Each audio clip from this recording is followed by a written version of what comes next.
जय हिंद। देखिए हम आपको बोले थे पीएफ अकाउंट के बारे में समझा देंगे, और पीएफ भी दो डिजाइन के होते हैं, ईपीएफ और पीपीएफ। हालांकि उसके दो और कैटेगरी है, वीपीएफ एंड जीपीएफ, उस सब के बारे में समझाते हैं। देखिए पीएफ जो होता है ना, उसको फुल फॉर्म होता है प्रोविडेंट फंड। प्रोविडेंट फंड मतलब होता है भविष्य निधि, मतलब आगे जाकर होने वाला खर्चा, भविष्य निधि। अब आप जैसे समझिए, भारत में हर इंसान छोटे या बड़े काम में लगा हुआ है, उसको पैसे मिल रहे हैं, उसकी जिंदगी चल रही है। लेकिन कब उसको पैसे आने बंद हो जाएंगे या फिर उसका जॉब चला गया तो उसके पास कोई सिक्योरिटी नहीं है, सोशल सिक्योरिटी नहीं है, या फिर बुढ़ापे में बाल बच्चा भगा दिया, या फिर बुढ़ापे में काम नहीं बचा, तो कहाँ जाएंगे? तो बुढ़ापा के लिए बड़ा सरदर्द हो जाता है। या कोरोना के काल में आप देखिए, जिनकी नौकरी चली गई, बिजनेस खत्म हो गया, उनके पास कुछ नहीं था, बहुत से लोग मतलब भूखे मर रहे थे लोग वहां पे, समाज ने कुछ दे दिया तो चलो, नहीं तो बहुत दिक्कत हो जाता। तो ऐसे कंडीशन में इन बेरोजगारों के लिए क्या था? तो उसी के लिए बनाया गया था पीएफ अकाउंट। ये एक तरह का गुल्लक होता है, जैसे हम लोग पैसा डाल देते हैं ना गुल्लक में, बचपन में आप लोग भी डाले होंगे, अगर हिंदी मीडियम वाले होंगे तब। सीबीएसई वालों का क्या ही पूछना, वो लोग गुल्लक भी रखता है लोग, तो जितना गुल्लक में पैसा नहीं रहता है ना सीबीएसई वालों का, उससे महंगा उनसों का गुल्लक रहता है। अलगे दुनिया का ऐसा। हम लोग का तो ये बचपन में हम लोग 1 रुपया खरीद के लाते थे, और घटता था ना तो उसमें से तनी तनी निकाल लेते थे, पूरा नहीं, फोड़ देंगे तो खत्म हो जाएगा। तो ऐसे ही एक गुल्लक सरकार ने बनाया है, जिस गुल्लक को कहते हैं प्रोविडेंट फंड। अब बार बार प्रोविडेंट फंड या भविष्य निधि तो कहेंगे नहीं, इसलिए इसे क्या कहते हैं, पीएफ कहते हैं, प्रोविडेंट फंड शॉर्टकट में। अब हम इस प्रोविडेंट फंड के बारे में डिटेल से समझते हैं, है क्या ये। प्रोविडेंट फंड एक तरह का खाता है जो आपके अकाउंट में ऑटोमेटिक काट के उस गुल्लक में रख दिया जाता है। पीएफ क्या है, एक अकाउंट है, जैसे आपका saving account, current account, recurring account, इस सब होता है ना, उसी तरह पीएफ अकाउंट होता है। ये एक ऑटोमेटिकली काट दिया जाता है ताकि आपके सोशल सिक्योरिटी हो सके, बुढ़ापा में किया जा सके। ये लॉन्ग टाइम के लिए होता है, ये नहीं कि आज रखे 2 साल बाद निकाल दे। ये बुढ़ापा वगैरह के लिए होता है, 10 साल, 20 साल, 40 साल, इस तरह बुढ़ापा के लिए लॉन्ग टाइम, और एकदम सिक्योर मनी होता है। ये ना लूट सकता है ना कुछ, इसकी गारंटी सरकार लेती है, रिस्क फ्री होता है। जैसे शेयर मार्केट कैसे रिस्क वाला होता है, राजा बना देगा नहीं तो भिखारी बना देगा, उस तरह से होता है ये प्रोविडेंट फंड यानी पीएफ अकाउंट। अब ये पीएफ अकाउंट दो टाइप का होता है। एक मतलब जो नौकरी करने वाले लोग हैं उनके लिए एम्प्लॉयड प्रोविडेंट फंड, ईपीएफ, ई से एम्प्लॉयड, अब प्रोविडेंट फंड ईपीएफ हो गया। और एक जो नौकरी नहीं कर रहे हैं, कहीं थोड़ा मोड़ा बिजनेस है, दुकान है वगैरह है, तो इन लोग के लिए, पब्लिक के लिए, आम पब्लिक के लिए भी एक प्रोविडेंट फंड है, पीपीएफ। तो आप देखिए, बार बार इतना मत समझिए, दोनों को पीएफ ही कहते हैं। पीएफ मतलब भविष्य निधि, बुढ़ापा या आने वाले वक्त में काम आता है। बस ये नौकरी करने वालों के लिए ईपीएफ होता है, और जो नौकरी वगैरह नहीं कर रहे हैं, छोटे मोटे दुकान है, बिजनेस व्यापार कर रहे हैं, उनके लिए पीपीएफ होता है। दोनों एक प्रकार है किसका, पीएफ अकाउंट का, इसलिए अमूमन दोनों को लोग पीएफ ही कहते हैं। हालांकि हम दोनों में अंतर बताएंगे कभी, लेकिन बीच बीच में हम पीएफ बोलेंगे तो आप समझिएगा। चलिए हम दोनों में अंतर समझ जाते हैं। ये है आपका ईपीएफ। ईपीएफ मतलब नौकरी करने वालों को, तो ईपीएफ में तो नौकरी वाले आ जाएंगे लोग, और पीपीएफ पब्लिक प्रोविडेंट फंड, सामान्य पब्लिक आ जाएंगे लोग। समझिए अब दोनों में क्या अंतर है। ये कंपलसरी लगाना होता है, ये कंपलसरी उस व्यक्ति को जमा करना ही पड़ता है। ये कंपनी की जिम्मेदारी होती है, जिस कंपनी में 20 से ज्यादा कर्मचारियों को वेतन मिल रहा होता है। ठीक है, 20 से ज्यादा। अब जैसे मेरे पास अगर 16 कर्मचारी है तो हम पीएफ उनका नहीं खुलवाएंगे, लेकिन जिस कंपनी में, चाहे वो सरकारी हो चाहे वो प्राइवेट हो, तो उसमें क्या करती है कंपनी की जिम्मेदारी रहती है कि उस बंदे का एक गोल्लक यानी खाता खुलवा दे, उसे कहेंगे पीएफ अकाउंट करें। ये कितना दिया जाता है वर्कर्स को, मैं मतलब 12%। जैसे उसकी जितनी सैलरी देनी है ना, तो कंपनी क्या कहती है, उसको फुल सैलरी नहीं देगी, उसमें से 12% क्या करेगी, भैया तुम पीएफ में भर दो, और जब तुम रिटायर होगे या नौकरी छोड़ के जाओगे तो हम ये खाता तुमको दे देंगे, ताकि फ्यूचर में यही पैसा रिटायरमेंट के टाइम पे मिलता है। तो लोगों को लगता है सरकारी में रिटायरमेंट में दुकान मिलता है, भैया वो हर महीने काट काट के रखा है, रिटायर होइएगा तो एक के बार दे देता है। समझ में आ गया? ये नौकरी करने वालों को। ऐसा नहीं कि केवल सरकारी, जैसे आप जियो में काम करिएगा, टाटा में काम कीजिएगा, उसमें 20 से ज्यादा कर्मचारी होते हैं, तो उसमें आपका भी पीएफ अकाउंट खुलेगा। और आप इंप्लॉय हैं तो आपके पीएफ अकाउंट के पहले क्या लगा दिया जाएगा, जैसे आप पीएफ तो प्रोविडेंट फंड हो गया, इंप्लॉय है तो ईपीएफ हो जाएगा। लेकिन अगर वही आप आम पब्लिक है, सब्जी है, चाय की दुकान है, तो आप एक आम पब्लिक है, तो आपके प्रोविडेंट फंड यानी पीएफ अकाउंट के आगे पब्लिक लगा दीजिएगा, पब्लिक प्रोविडेंट फंड होगा। ये क्या है, ये ऑप्शनल है, कोई भी खुलवा सकता है। इसके लिए बस उसको चाहिए, इंडिविजुअल व्यक्ति कोई खुलवा सकता है जिसके पास इनकम है। बस शर्त यह है कि वो भारत में रह रहा होना चाहिए। अगर भारत के ही अमेरिका में रह रहे हैं, काम करने आ रहे हैं, या जो सऊदी में काम करते हैं, वो लोग नहीं खुलवा सकते इसमें। यहाँ समझ में क्या? अब बात आती है ये गोलकवा रहता कहाँ है। कहाँ गुल्लक रहता है? तो आम पब्लिक को कहा जाता है कि आम पब्लिक का जो पीपीएफ अकाउंट होता है यानी पीपीएफ, वो कहा जाता है कि आप या तो बैंक में खुलवा लीजिए या तो फिर आप पोस्ट ऑफिस में खुलवा लीजिए, आपके लिए कोई रोक टोक नहीं है, आप कहीं पे खुलवा सकते हैं। लेकिन जो कर्मचारी होते हैं, इंप्लॉय होते हैं, उनके लिए एक अलग बैंक है, वो उसको दुनिया के किसी आदमी से मतलब नहीं है, उसका काम है गुल्लक रखना, उसका नाम है ईपीएफओ। ई से हो गया तो ईपीएफ तो है, ओ लगा दीजिए, EP employed provident fund organisation. EPFO एक ऑर्गेनाइजेशन है जिसका काम है जो सरकारी या प्राइवेट कंपनी में जो जो काम करता है उसका पैसा अपने पास रखता है और कहता है हम रिटायरमेंट के टाइम देंगे। हम क्या देंगे? रिटायरमेंट के टाइम, और जितना दिए है ना उसमें से और बढ़ा के देंगे। समझ में आ गया कि नहीं आ गया? तो बस अंतर यही होता है कि जो इंप्लॉय लोगों का अकाउंट खुलता है वो ईपीएफओ के अंडर में खुलता है, और जो पब्लिक, आम पब्लिक के लिए पीपीएफ खुलता है वो बैंक और पोस्ट ऑफिस में खुलता है। अब इसके लिए जिम्मेदार है श्रम मंत्रालय, उसके लिए श्रम मंत्रालय जिम्मेदार है, और इसके लिए बैंकिंग सिस्टम जिम्मेदार है यानी आरबीआई है। ये 12% आपकी सैलरी से काट लिया जाता है।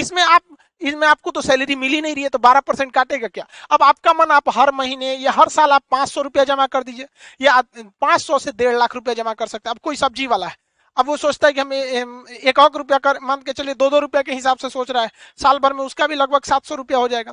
उस हिसाब से वो साल भर में 500 से लेके 1.5 लाख रुपया तक जमा कर सकता है। बशर्ते अंतर क्या है, इसे पोस्ट ऑफिस या बैंक में जाके जमा करना पड़ेगा। और इंप्लॉय प्रोविडेंट फंड में क्या होता है, उसकी सैलरी से कंपनी खुद ही काट लेती है और कहती है कि देख तुम्हारा 1 लाख, मान के चलो तुम्हारा 50,000 सैलरी है, तो 12% हम तुम्हारे में से डाल दिए, किसमें? तुम्हारे ईपीएफओ के अकाउंट में, ईपीएफओ के अकाउंट में। समझ में आ गया कि नहीं आ गया? किसी को दिक्कत? इसमें जो ब्याज मिलता है वो 8 से 9% ब्याज मिलता है, यानी जितना पैसा जमा किए जब आपको सरकार लौटाएगी, ईपीएफओ लौटाएगी तो 8 से 9% ब्याज देगी। जबकि इसमें जो आम पब्लिक के लिए है, तो आम पब्लिक के लिए देख रहे हैं फिक्स भी नहीं है, कोई 500 दे रहा है, कोई 1.5 लाख दे रहा है, तो इसमें थोड़ा ब्याज कम मिलता है, उससे 1% कम। इसमें 7 से 8% ब्याज मिलता है, जबकि इसमें 8 से 9% ब्याज मिलता है। यानी ब्याज के हिसाब से देखिएगा तो इन दोनों के हिसाब से ये थोड़ा सा अच्छा ब्याज दे देता है, 1% ज्यादा दे देता है। और इन ब्याज की जो तुलना होती है प्रत्येक तिमाही होती है, हर 3 महीना पे ब्याज दर बढ़ाया घटाया जा सकता है। सरकार अगर ब्याज बढ़ा देती है तो आपको फायदा है, सरकार घटा देती है तो आपको घाटा हो जाता है। अगर सरकार कह दे कि हम 10% ब्याज देंगे तो आप ही के पैसों पे ज्यादा ब्याज मिल जाता है। उसके बाद देखिए ये कब कंप्लीट होता है, तो ये इंप्लॉय लोगों के लिए है, ये वाला प्रोविडेंट फंड जो है भविष्य निधि इंप्लॉय के लिए है। तो कहा जाता है इसकी मैच्योरिटी यानी ये कब पूरा होगा, जब आप रिटायर यानी सेवानिवृत्त होंगे तब। अब ये तो बिजनेसमैन या छोटे मोटे व्यापारी के लिए था, ये लोग तो रिटायर होते नहीं है बेचारे, तो इनको कहा गया है देखिए आपका टोटल पैसा जो है वो 15 साल बाद लौटाया जाएगा। तो आप कहेंगे काहे लौटा रहा है, तो सुनिए ध्यान से, आपका हर महीने जो 12% ईपीएफ के रूप में यानी पीएफ अकाउंट में कट रहा था, वो जब आप रिटायर होंगे ना तो उसमें 9%, 8 से 9% ब्याज जोड़ के वही आपको दे दिया जाएगा। समझ में आ गया? उसी को कहा जाता है रिटायरमेंट के बाद भी सरकारी में पैसा मिलता है। इसमें भी है, आप 15 साल तक जमा कीजिए और उसके बाद आपका जब 15 साल बाद निकालिएगा तो आपको 7 से 8% जो उस समय का रेट रहेगा उस रेट से आपको पैसे मिल जाएंगे। अब आप एक बार में निकालिए या उसमें महीना महीना बनवा दीजिए, वैसे रिटायरमेंट के टाइम पे आप एक बार में पैसा निकालिए, महीना महीना बनवा दीजिए। लेकिन मान के चलिए कि कोई व्यक्ति है, वो सरकारी कर्मचारी है या प्राइवेट कर्मचारी, मान के चलिए प्राइवेट है, तो प्राइवेट भी इंप्लॉय है तो उसका भी जो प्रोविडेंट फंड यानी पीएफ अकाउंट होगा वो तो इंप्लॉय है तो ईपीएफ ही होगा। अब उसको बीच में पार्शियल विड्रॉल करना है, बीच में पैसा निकालना है, उसको रिटायरमेंट तक नहीं रखना है, तब तो कम से कम 5 साल बाद वो पार्शियल विड्रॉल कर सकता है, कम से कम 5 साल रखेगा। कब? एक कंडीशन है, उसके यहाँ शादी ब्याह पड़ गई बेटा बेटी का, या उसको दवा में इमरजेंसी आ गया, एजुकेशन के लिए लेना है, बेटा बेटी को पढ़ाना है, कहना है कि भैया इस सैलरी से नहीं हो रहा है हमारा है, थोड़ा सा दे दीजिए, लड़का का फीस जमा करना है, तो शादी, मेडिकल, एजुकेशन या इमरजेंसी में आप 5 साल बाद कुछ पैसा निकाल सकते हैं, पार्शियल विड्रॉल, ही ना कि पूरा निकाल लेंगे। इसमें भी सेम कंडीशन है, 5 साल बाद पार्शियल विड्रॉल कर सकते हैं। कितना अच्छा है, जैसे आप भी गुल्लक रखते हैं तो जब देखते हैं कि कुछ नहीं हो रहा तो पार्शियल विड्रॉल कर देते हैं, कुछ सिक्का उच्चा डाल के इसे निकाल लेता है, 1-2 रुपया आदमी बचपन में निकाल लेता था। तो इसमें दोनों सेम होते हैं सब। इसकी सबसे बड़ी खासियत होती है इन दोनों की, ये दोनों की दोनों डेब्ट लायबिलिटी 0 होती है। जैसे मान के चलिए कि मेरे पीएफ अकाउंट में यानी प्रोविडेंट फंड, अब वो पीएफ अकाउंट दोनों टाइप के हो सकते हैं, या अगर हम इंप्लॉय हैं तो ईपीएफ और नॉर्मल पब्लिक है तो पीपीएफ, तो दोनों तो प्रोविडेंट फंड है ना पीएफ।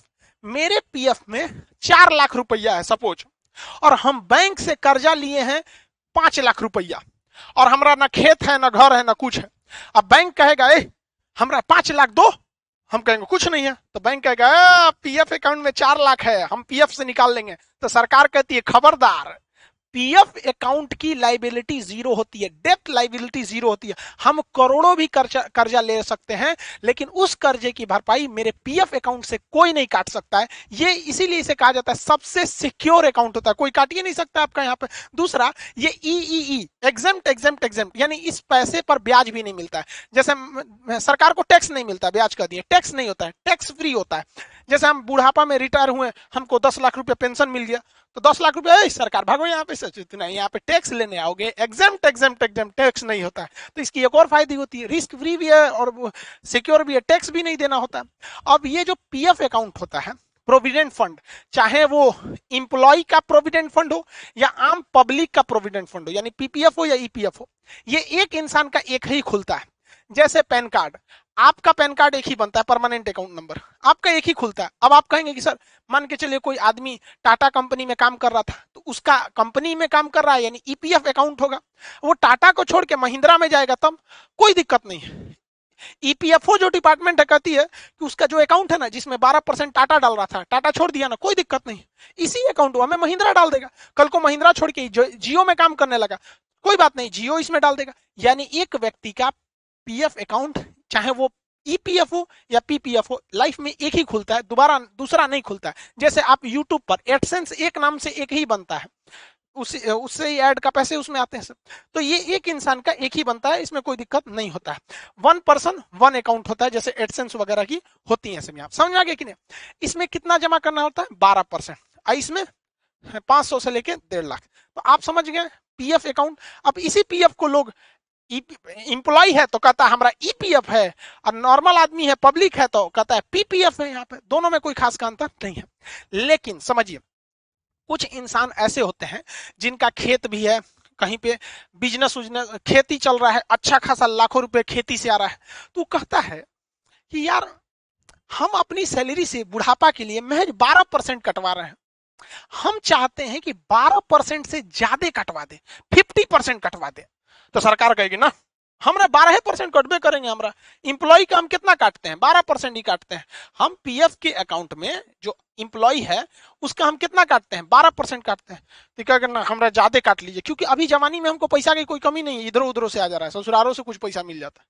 तब इसके लिए कहा गया है कि अगर गवर्नमेंट इंप्लॉय है, कौन है? गवर्नमेंट इंप्लॉय, और वह गवर्नमेंट इंप्लॉय कहता है कि हमको ज्यादा पैसा कटवाना है, हमको क्या कटवाना है? ज्यादा पैसा कटवाना है। तो सरकारी इंसान जब कभी भी कहता है कि नहीं, हमारा जो 12% का लिमिट है, इससे हम ज्यादा पैसा रखना चाहते हैं ताकि हमको बुढ़ापा में ज्यादा मिले, तो ऐसे प्रोविडेंट फंड को, ऐसे भविष्य निधि को हम जनरल प्रोविडेंट फंड कहते हैं, जीपीएफ कहते हैं। ये केवल सरकारी इंप्लॉय ही इसको कर सकते हैं। तो जीपीएफ वही खुलवा सकता है ना जिसका पहले से ईपीएफ यानी इंप्लॉयड प्रोविडेंट फंड हो। अब मान के चलिए कोई टाटा में काम कर रहा है, कोई रिलायंस में काम कर रहा है, कोई महिंद्रा कंपनी में काम कर रहा है, तो वो कंपनी भी अपने कर्मचारियों के लिए क्या करती है? ये कंपनी भी अपने कर्मचारियों के भविष्य के लिए इंप्लॉयड प्रोविडेंट फंड दे रही होती है। तो ये कंपनी वाले भी, प्राइवेट कंपनी के कर्मचारी भी अगर कहते हैं कि नहीं, हमें जवानी से ज्यादा बुढ़ापे में पैसा की जरूरत है, हम भी अपने 12% वाले लिमिट से बढ़वाना चाहते हैं, तो उनके प्रोविडेंट फंड यानी उनके भविष्य निधि को कहते हैं वॉलेंट्री प्रोविडेंट फंड। वो अपने मर्जी से ज्यादा देना चाहता है, वॉलेंट्री प्रोविडेंट फंड। तो जब कभी भी आप लिमिट क्रॉस करते हैं तो ये क्रॉस द लिमिट को दिखाता है कि जो 12% का लिमिट है, अगर कोई सरकारी कर्मचारी अपना ईपीएफ अकाउंट यानी जो उसका ईपीएफ है, इंप्लॉयड प्रोविडेंट फंड, अगर वो 12% से ज्यादा दे रहा है, सरकारी है तो जीपीएफ, 12% से ज्यादा दे रहा है तो इसे वीपीएफ होता है। ये नॉर्मली हम आपको बता रहे हैं।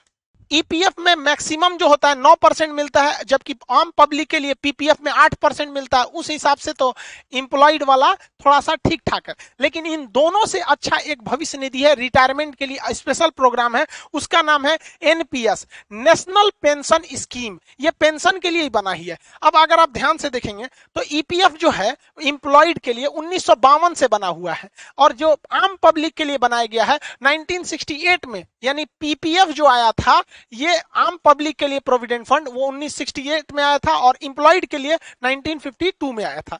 और ये 2004 में नेशनल पेंशन स्कीम आया। ये कहा गया कि भैया इसके लिए कोई एज लिमिट नहीं है। 18 साल का लड़का है अगर वो भी सोचता है कि बुढ़ापा में हमको पेंशन मिले तो 18 से 65 साल का आदमी, कोई भी, ये ऑप्शनल है, वो हिंदुस्तानी रहना चाहिए, वो इसमें खुलवा सकता है। लेकिन इसका पैसा आपको रिटायरमेंट के बाद मिलेगा क्योंकि इसका नाम है नेशनल पेंशन स्कीम। तो ये 60 साल तक इसकी मेच्योरिटी होती है, यानी आपको इसमें 60 साल तक पैसे डालने हैं।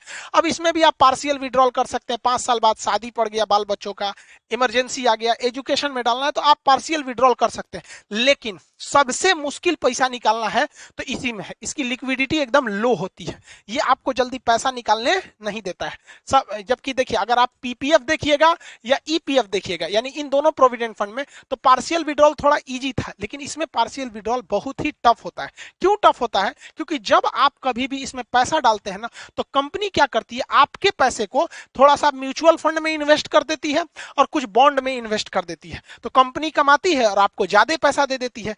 तो ये थोड़ा रिस्की होता है। इसमें क्या करते हैं, रिस्की होता है। इसमें भी आपको डेप्थ से कोई मतलब नहीं है, आप कितना भी कर्जा लिए रहेंगे आपके एनपीएस अकाउंट से आपको पैसे नहीं काटे जाते हैं। ये भी टैक्स फ्री होता है, एग्जेम्प्ट। इसमें लगभग आपको 10% रिटर्न मिल जाता है, 10%। जबकि आप याद कीजिए जो आपका पब्लिक प्रोविडेंट फंड था आम पब्लिक के लिए, उसमें मैक्सिमम जो मिल रहा था आपका 8% था। इंप्लॉयड के लिए जो प्रोविडेंट फंड था ईपीएफ, उसमें 9% मिल रहा था मैक्सिमम, इसमें 10% मिल जाता है। तो अगर हम आपसे कहें कि ईपीएफ पीपीएफ जो आम पब्लिक के लिए, यानी हो गया प्रोविडेंट फंड बुढ़ापा के लिए, तो पीपीएफ में मिला था आपका मैक्सिमम 8%, इंप्लॉयड प्रोविडेंट फंड में मैक्सिमम 9% और नेशनल पेंशन स्कीम में 10%। यानी पीपीएफ से अच्छा ईपीएफ, सबसे अच्छा एनपीएस। यानी अगर आप सोचते हैं भविष्य निधि के लिए तो सबसे बेटर आपके लिए एनपीएस है। लेकिन ये सब के सब आपको कहने के लिए है। आप देखिएगा तो हर साल महंगाई भी लगभग 8 से 10% बढ़ जाती है, तो आपको 10% एक्स्ट्रा मिलेगा, तो आप समझिए उस समय तक तो उतनी महंगाई मिलके आपको बराबर कर दी चुकी रहेगी, बहुत ज्यादा प्रॉफिट नहीं देगी। ये आपको सिक्योरिटी देती है, बहुत प्रॉफिट नहीं, बहुत ज्यादा प्रॉफिट के लिए फिर आपको स्टॉक मार्केट या म्यूचुअल फंड, स्टॉक मार्केट में सेंसेक्स या निफ्टी में और बिटकॉइन वगैरह में होता है। ये तो किसी और क्लास में समझाएंगे, स्टॉक मार्केट, बिटकॉइन वगैरह वगैरह, ये थोड़ा ऊंची है। तो आप पीएफ अकाउंट समझ गए, लोग इसको भी पीएफ ही कहते हैं क्योंकि ये पीपीएफ है, पब्लिक के लिए है, इसे भी लोग पीएफ ही कहते हैं। तो ये पीएफ मतलब समझ गए ना, भविष्य का जो पैसा होता है। इसके अलावा एक ग्रेच्युटी होती है, उसको समझते हैं। देखिए ग्रेच्युटी का मतलब होता है बोनस का पैसा जो पुराने कर्मचारियों को दिया जाता है, ग्रेच्युटी उसे बोलते हैं। जो भी कंपनी, चाहे वो सरकारी हो चाहे वो प्राइवेट हो, जिसमें 10 से ज्यादा कर्मचारी काम करते हैं, किससे ज्यादा कर्मचारी, 10 से ज्यादा कर्मचारी काम करते हैं, उन्हें एक बोनस यानी ग्रेच्युटी देनी पड़ती है। ये नियम 1972 में लाया गया था, लेकिन ये सबको नहीं दिया जाता है। जो कर्मचारी एक ही कंपनी में बिना मतलब बीच में इन्हें कि 6 महीना दूसरे कंपनी में चल गए, एक ही कंपनी में अगर कोई कर्मचारी 5 साल या उससे ज्यादा काम कर दिया है तो वो आपका भरोसेमंद है, पुराना है और आपकी कंपनी में 10 से ज्यादा वर्कर है, यानी थोड़ी बड़ी कंपनी है, तो ऐसे इंसान को बोनस पैसे दिए जाते हैं। अब आप कहेंगे कितना पैसा, तो साल जब खत्म होता है तो उसको 15 दिन का एक्स्ट्रा पैसा दे दिया जाता है, 15 days extra salary per year. तो एक साल में 365 दिन का उसको सैलरी देते हैं। लेकिन अगर वो कर्मचारी 5 साल से पुराना, हालांकि गवर्नमेंट इसे 3 साल करने वाली है बहुत जल्दी, तो उसे आपको 15 दिन का एक्स्ट्रा ग्रेच्युटी देना पड़ता है। यानी आप निकाल सकते हैं आधे महीने की सैलरी। अगर मान के चलिए कोई इंसान आपके साथ 6 साल से काम कर रहा है और उसको आप हर महीने सैलरी देते हैं 20,000 रुपया, तो 20,000 माने महीने का सैलरी 20,000, तो 15 दिन का कितना हुआ, 10,000 हुआ ना जी। 15 दिन का तो देना है, 15 दिन का 10,000, तो उसको डेली 20,000 महीना देते रहिए। उसके बाद कहिए तुम बहुत पुराने हो, चलो साल का फर्स्ट खत्म हो गया, साल नया साल मुबारक, इस साल की सैलरी देंगे। 15 दिन का तुम्हारा 30 दिन का होता है 20,000, 15 दिन का लोगो 10,000 लोगो, ठीक है। हालांकि देखेंगे तो ग्रेच्युटी निकालने का फॉर्मूला भी होता है। फॉर्मूला होता है जो आपकी बेसिक सैलरी दिए गए, उसके बाद जो डेयरिंग अलाउंस दिए गए हैं, महंगाई वगैरह का भत्ता, इन दोनों को जोड़ दिया जाता है, फिर 15 से गुणा कर दिया जाता है, फिर कितने टेन्योर, कितने साल से आप उसमें काम कर रहे हैं, 6 साल 7 साल 10 साल, और उसमें 26 दिनों से भाग दे दिया जाता है। क्योंकि ग्रेच्युटी निकालते समय महीने को 26 दिन का ही रखा जाता है, संडे हटा के रख दिया जाता है। तो इस हिसाब से अगर मान के चलिए कि कोई आदमी है जिसकी सैलरी है 40,000 रुपया और 12,000 रुपया उसको डीए मिल रहा है, यानी टोटल उसकी सैलरी कितनी हो जाती है, सैलरी प्लस डीए मिला के 52,000 रुपया। तो ग्रेचुटी निकालने के लिए इन दोनों को जोड़ दिया जाता है, तो दोनों को जोड़े हैं तो 52,000 रुपया यहाँ लिख देते हैं। 52,000 गुड़े कितना दिन का सैलरी देना है, तो 15 से यहाँ गुड़ा कर देते हैं। मान के चलिए यह व्यक्ति 10 सालों से काम कर रहा है, इसका टेन्योर यहाँ कितना लिख देते हैं, 10 साल, बटा कितना से भाग देना है, 26 से। जब आप 26 से भाग देंगे तो 26 दूनी 52, यहाँ हो जाएगा 2,000, यहाँ कितना हो जाएगा 2,000, बस यहाँ। तो इस तरह देख रहे हैं आप, इसका 10 साल का टोटल ग्रेचुटी आ रही है 3 लाख रुपए। तो हर साल का 10 साल का ना जी, हम तो यहाँ 10 साल निकाल दिए ना टोटल टेन्योर का, कि 10 सालों में इसे ग्रेचुटी के रूप में 3 लाख, तो हर साल इसे ग्रेचुटी कितनी मिलेगी, तो 10 साल का 3 लाख है तो हर साल का 30,000 रुपया।